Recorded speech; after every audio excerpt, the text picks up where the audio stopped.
Hello students, good morning to all of you.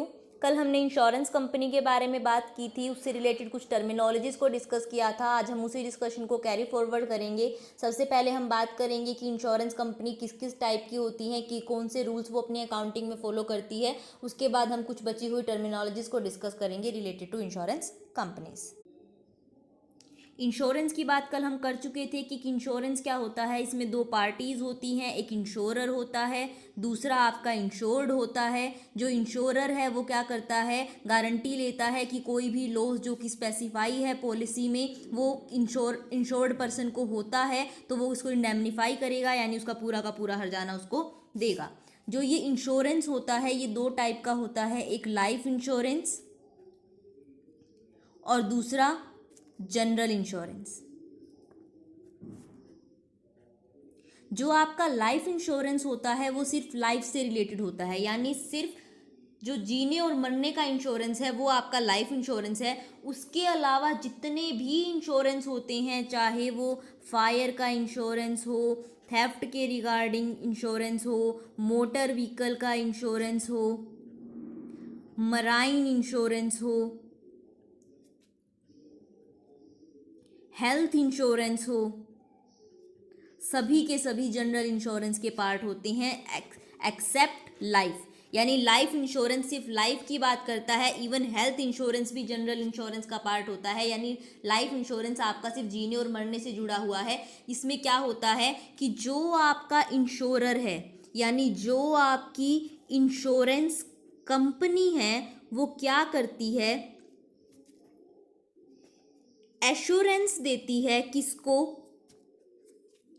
जो insurance करवाने party आई है life insurance करवाने, उस पार्टी को एश्योरेंस देती है कि अगर कि किसी सर्टेन एज पर पहुंचने पे या उसकी अगर डेथ हो जाती है उस एज पर पहुंचने से पहले, यानी मान लो उसने क्या किया, 60 एज डिटरमाइन की पॉलिसी में कि अगर वो 60 की उम्र का हो गया वो, या फिर उसके 60 के होने से पहले वो मर गया, यानी दोनों में से जो भी चीज़ पहले होगी उस टाइम पे वो एक सर्टेन सम, यानी एक सर्टेन अमाउंट जो भी उनके बीच में एग्री हुई होगी वो किसको देगी। अगर एज पे पहुंचा है यानी 60 साल का हो गया है तो उस पर्सन को देगी जिसने लाइफ इंश्योरेंस करवाया था, और अगर डेथ हो जाती है तो उसके नॉमिनी को देगी। यानी एक सर्टेन एज पे पहुंचने पे या फिर डेथ होने पे जो भी पहले इनमें से होगा उस टाइम क्या करेगी, सर्टेन अमाउंट जो भी उनके बीच में डिसाइड हुआ था वो पे करेगी किसको, आपके इंश्योर्ड पर्सन को या फिर उसके नॉमिनी को। ठीक है। अब अगर आपने नोटिस किया हो तो मैंने क्या बोला था कि इंश्योरेंस कंपनी एश्योर करती है। मैंने इसमें एश्योरेंस वर्ड का यूज़ किया था, इंश्योर्ड का नहीं किया, क्योंकि जो लाइफ इंश्योरेंस के आपके कॉन्ट्रैक्ट होते हैं वो इंश्योरेंस नहीं बल्कि एश्योरेंस होते हैं, क्योंकि यहाँ पर क्या होता है, गारंटी होती है कि पेमेंट मिलेगी ही मिलेगी। देखो जो आपके नॉर्मल इंश्योरेंस होते हैं, मान लो मैं मोटर व्हीकल की बात कर लूँ कि आपकी बाइक का आपने इंश्योरेंस करवाया, तो अगर आपकी बाइक किसी के साथ एक्सीडेंट होगा, वो क्या होगी, डैमेज होगी, तो ही आपको क्लेम मिलता है। अदरवाइज आपकी जो लाइफ इंश्योरेंस जो आपकी इंश्योरेंस कंपनी है आपको कुछ भी प्रोवाइड नहीं करती।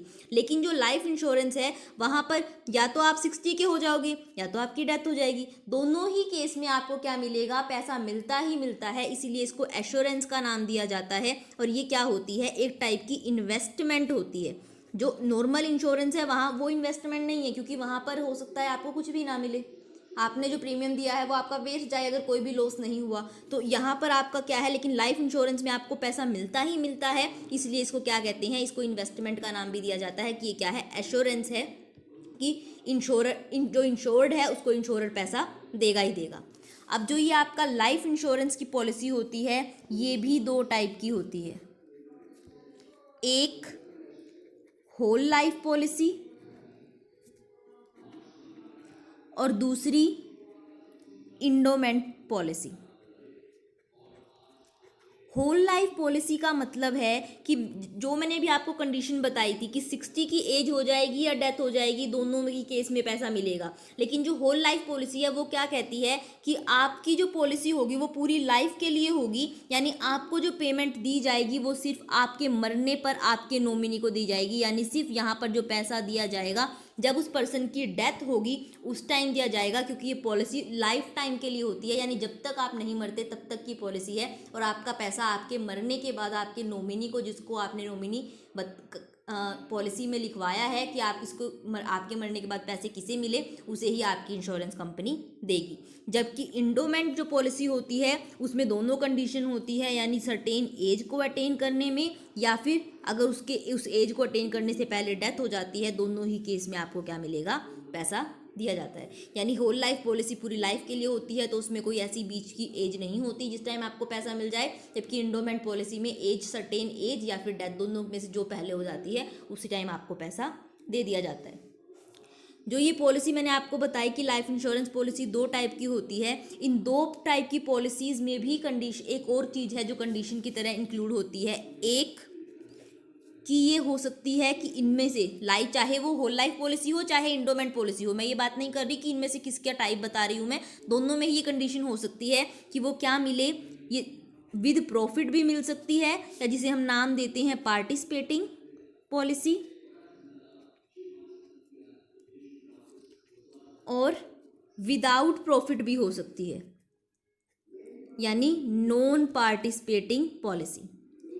विद प्रॉफिट पॉलिसी का मतलब क्या है कि जो आपका इंश्योर्ड पर्सन है, यानी जिसने इंश्योरेंस करवाया है, उससे क्या, जो जिस पैसे के लिए उसने इंश्योरेंस करवाया है उससे अलग जो इंश्योरेंस कंपनी को प्रॉफिट होता है, उसको राइट होता है कि वो उसमें भी शेयर लेगा, यानी उसे पार्टिसिपेटिंग राइट होता है प्रॉफिट्स में।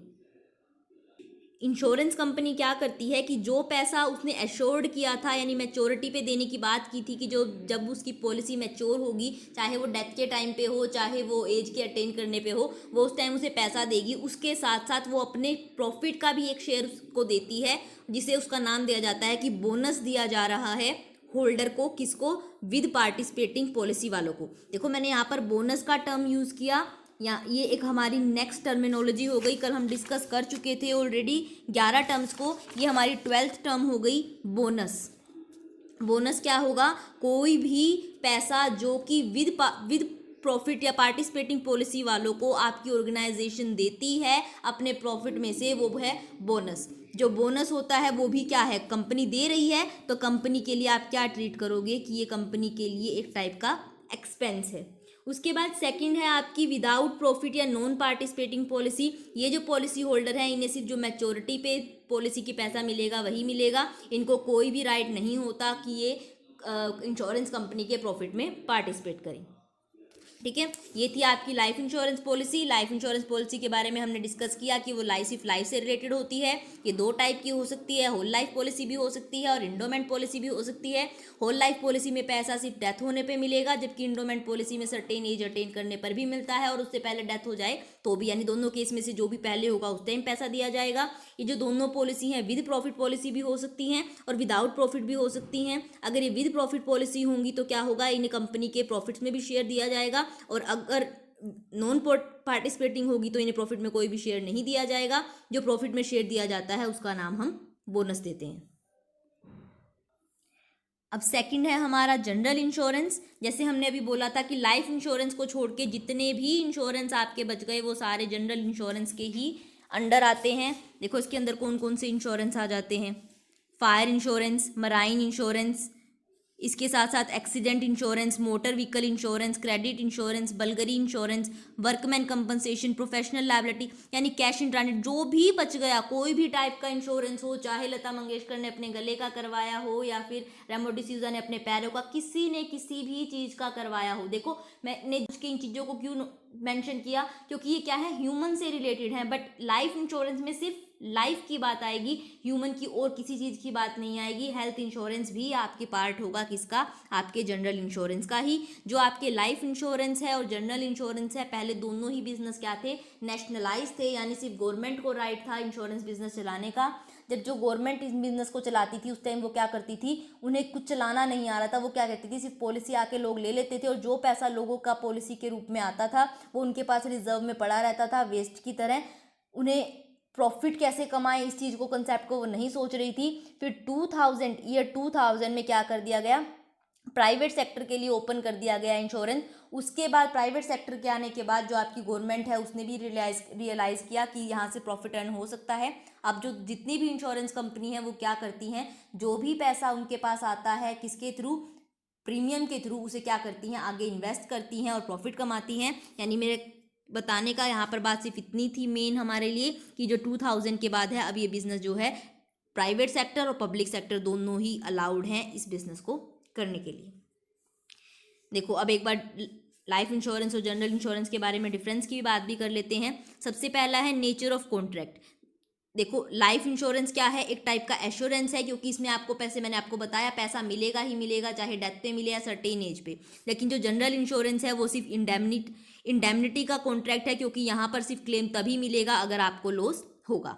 अमाउंट ऑफ क्लेम, यहाँ पर जितनी भी पॉलिसी की अमाउंट शुरू में डिसाइड होगी आपको दी जाएगी उतनी ही मिलती है, जबकि जनरल इंश्योरेंस में आपको उतना ही पैसा मिलता है जितने का आपका लॉस हुआ है। यानी अगर आपकी बाइक 1 लाख की है तो इसका मतलब, और उसको सिर्फ क्या हुआ है, मान लो उसका मिरर टूट गया या फिर उसकी कोई छोटी मोटी, यानी जिसे कार में कई बार हो जाता है, डेंट हो जाता है, तो आपको वो पूरी कार की पेमेंट नहीं करते बल्कि उस डेंट को ठीक करने में जितने पैसे लगते हैं सिर्फ उतने देते हैं। तो क्या है, जनरल इंश्योरेंस सिर्फ आपके लॉस के अकॉर्डिंग पैसा देता है, जबकि लाइफ इंश्योरेंस आपको पूरा पैसा देता है। पर्पस, जो लाइफ इंश्योरेंस होता है वो प्रोटेक्शन भी करता है और इन्वेस्टमेंट भी है, क्योंकि मैंने अभी बात की कि आपको पैसा मिलेगा ही मिलेगा, जबकि जनरल इंश्योरेंस में सिर्फ रिस्क का प्रोटेक्शन होता है, ये किसी टाइप की इन्वेस्टमेंट नहीं होती। लाइफ इंश्योरेंस देखो पूरी लाइफ का होगा या तो किसी बड़ी, मोस्टली ऐसा नहीं होता कि 2-4 साल के लिए करवाते हैं, यानी काफ़ी एज के बाद का होगा, यानी हमेशा लॉन्ग टर्म का होता है। जबकि जनरल इंश्योरेंस, जितने भी इंश्योरेंस होते हैं मोस्ट ऑफ 1 ईयर के होते हैं। व्हीकल इंश्योरेंस वगैरह की अगर हम बात करें 1 साल का होता है, उसके बाद आपको रिन्यू करवाना पड़ता है। रेट ऑफ प्रीमियम, जो लाइफ इंश्योरेंस है उसमें जो प्रीमियम होगी वो आपकी एज के अकॉर्डिंग फिक्स की जाएगी और पॉलिसी की टर्म्स के अकॉर्डिंग कि आपको कितना प्रीमियम पे करना होगा। जबकि जनरल इंश्योरेंस में जो प्रीमियम की पेमेंट होगी वो डिसाइड होगी कि आप किस चीज़ का इंश्योरेंस करवा रहे हो, यानी जिस चीज़ का आप इंश्योरेंस करवा रहे हो उसकी वैल्यू क्या है। सरेंडर वैल्यू, एक सेकेंड, इस टर्म को बात करते हैं पहले।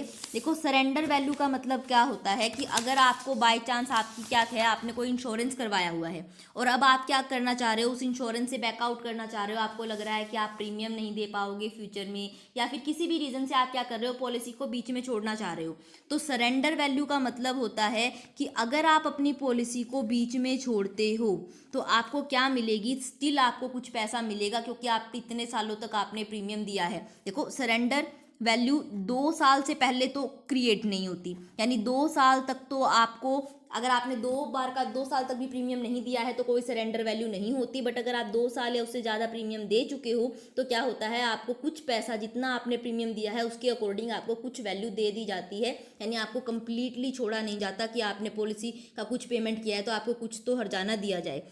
2 साल के बाद आपकी सरेंडर वैल्यू क्रिएट होती है और फिर उसके बाद बढ़ती जाती है, यानी जितना ज़्यादा आप प्रीमियम, जितने साल आप प्रीमियम देते आपको हो गए हैं उस अकॉर्डिंग आपकी सरेंडर वैल्यू बढ़ जाती है।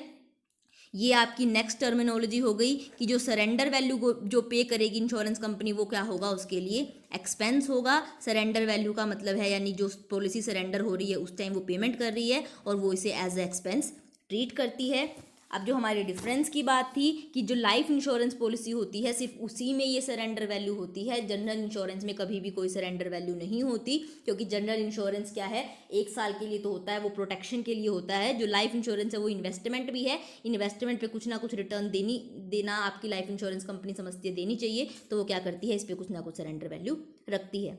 इसके बाद है रिजर्व फॉर अनएक्सपायर्ड रिस्क, यानी कि जो रिस्क अराइज नहीं हुआ उसके लिए कुछ रिजर्व आपकी इंश्योरेंस कंपनी बनाती है या नहीं बनाती। देखो ये पॉइंट क्या है, एग्जैक्ट क्लियर मैं आपको तब करूंगी जब आपको जनरल इंश्योरेंस करवाऊंगी। अभी सिर्फ इतना समझो, लाइफ इंश्योरेंस इस टाइप की कोई भी रिजर्व क्रिएट नहीं करती, जबकि जनरल इंश्योरेंस में ये रिजर्व क्रिएट करनी पड़ती है। सारे जितने भी इंश्योरेंस होंगे वहाँ पर हम 50% क्रिएट करेंगे, लेकिन जब मराइन इंश्योरेंस की बात होगी तब हम वहाँ पर 100% इस रिजर्व को क्रिएट करेंगे। क्या होता है तब हम बाद में बात करेंगे। फिर है कैलकुलेशन ऑफ प्रॉफिट, जो आपकी लाइफ इंश्योरेंस कंपनी है वो एक्चुअल एवैल्यूएशन के अकॉर्डिंग कैलकुलेशन करती है, और जबकि जो आपकी जनरल इंश्योरेंस कंपनी है वो रिजर्व के अकॉर्डिंग करती है। इन दोनों के बारे में भी मैं आपको अभी बताकर कंफ्यूज नहीं करूंगी ये क्या है, हम पर्टिकुलर जब टॉपिक करेंगे आप लोगों को अपने आप ही समझ आ जाएगा। अभी सिर्फ इतना ध्यान रखो, ये एक्चुअल वैल्यूएशन के बेस पे करती है और जनरल इंश्योरेंस आपकी रिजर्व्स के अकॉर्डिंग करती है। इसके बाद है डिवीजन ऑफ प्रॉफिट। मैंने आपको बताया था लाइफ इंश्योरेंस पॉलिसी में विद प्रॉफिट पॉलिसी भी होती है, तो यहाँ पर डिवीजन ऑफ प्रॉफिट किया जाता है, जबकि जो जनरल इंश्योरेंस है उसमें इस टाइप की कोई भी पार्टिसिपेटिंग या नॉन पार्टिसिपेटिंग पॉलिसी नहीं होती, तो वहाँ पर कोई प्रॉफिट नहीं दिया जाता। और जो ये प्रॉफिट दिया जाता है ये टोटल प्रॉफिट का 1/9 होता है, यानी 1/9 शेयर है जो आपके जो भी पार्टिसिपेटिंग शेयर होल्डर्स है, पार्टिसिपेटिंग शेयर होल्डर नहीं, पार्टिसिपेटिंग पॉलिसी वाले होल्डर्स हैं, उनको दिया जाता है। आज का last topic regulation of insurance company, यानी कौन कौन से रूल्स हैं जो इंश्योरेंस कंपनी फॉलो करती है। सबसे पहले तो मैंने आपको एक बात पहले भी बताई थी कि जो इंश्योरेंस कंपनी है, बैंकिंग कंपनी है और जो आपकी इलेक्ट्रिक कंपनी है, वो कभी भी कंपनी एक्ट से सोली गवर्न नहीं होती, उनका सेपरेट एक्ट होता है। तो इंश्योरेंस कंपनी का जो एक्ट है वो है insurance regulatory and development authority, यानी IRDA। यानी कंपनी एक्ट को वो तभी फॉलो करेगी जब IRDA जो है साइलेंट होगा, यानी इंश्योरेंस भी एक कंपनी है तो कंपनी एक्ट को इग्नोर तो नहीं करेगी, बट प्रेफरेंस जो दी जाएगी वो देगी वो insurance regulatory and development authority को। जो IRDA है उसने कुछ कंडीशन रखी हुई है इंश्योरेंस कंपनी के रिगार्डिंग, जो हर इंश्योरेंस कंपनी को कंप्लाई करनी पड़ती है। वो क्या है?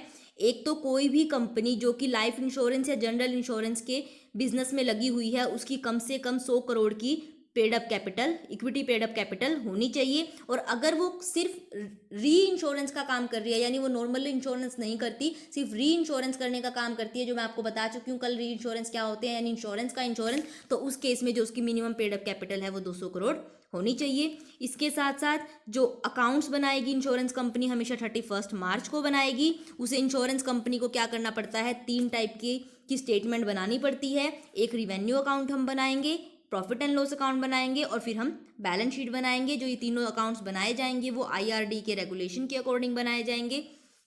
जो लाइफ इंश्योरेंस के अकाउंट्स हैं वो शेड्यूल A में प्रेस्क्राइब हैं। जो रिवेन्यू अकाउंट है उसको हम नाम देते हैं कि फॉर्म A में है, RA यानी revenue account. Profit and loss account schedule A के प्रॉफिट एंड लॉस में है। बैलेंस शीट फॉर्म ABS यानी बैलेंस शीट। उसके बाद जो आपका इंश्योरेंस जनरल इंश्योरेंस है उससे रिलेटेड जितनी भी रिक्वायरमेंट है वो शेड्यूल B में है और इनके रिवेन्यू अकाउंट का नाम है form B RA, profit and loss का form B PL and balance sheet का फॉर्म B BS।